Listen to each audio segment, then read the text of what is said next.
Hello guys, welcome to Perspe Science.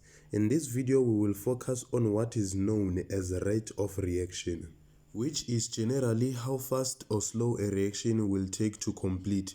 For example, a tablet being thrown in a glass of water. How long will it take for it to react with the water? That is rate of reaction generally.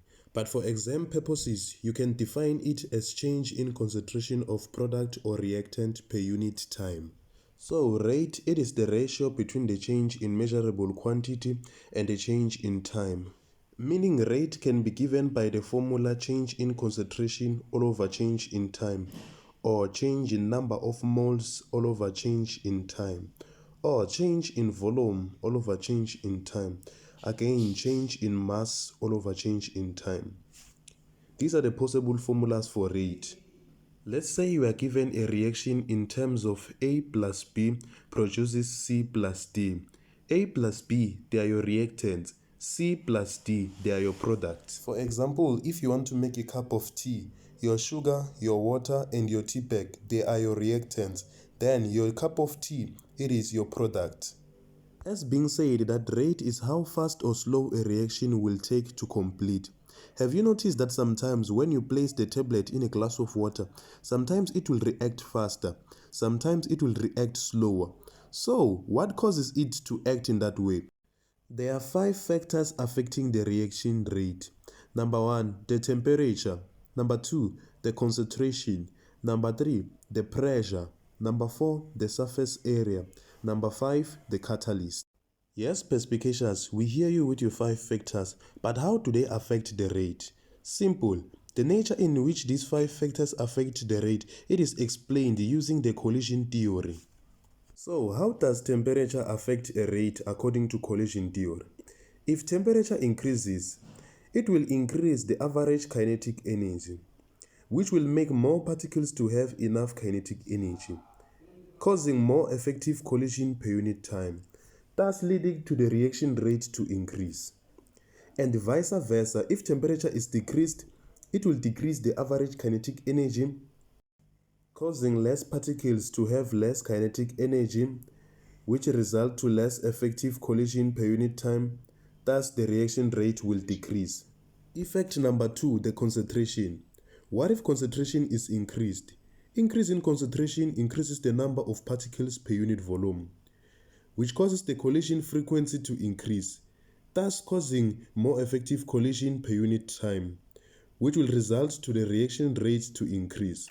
And vice versa, if concentration is decreased, it will decrease the number of particles per unit volume, which will decrease the frequency of collision, thus leading to less effective collision per unit time, which will result to a decreased reaction rate. Effect number 3, the pressure. What if pressure is increased? You explain it as the same way you explained an increase in concentration. So number 1, you will say increase in pressure increases the number of particles per unit volume, which increases the collision frequency, leading to more effective collision per unit time. Then the reaction rate increases. And if they say pressure is decreased, you do the opposite. You say decrease in pressure decreases the number of particles per unit volume. The collision frequency decreases, less effective collision per unit time. Reaction rate decreases. Effect number 4, the surface area. What if surface area is increased? An increase in surface area causes more particles to be exposed. The collision frequency increases, more effective collision per unit time, the reaction rate increases. If they say surface area is decreased, you do vice versa. Less particles are exposed, collision frequency decreases, less effective collision per unit time, reaction rate decreases. The last effect, which is catalyst. What if they say a catalyst is added, or there is a positive catalyst? Adding a catalyst, it lowers the activation energy. More particle will have enough kinetic energy, more effective collision per unit time, the reaction rate increases.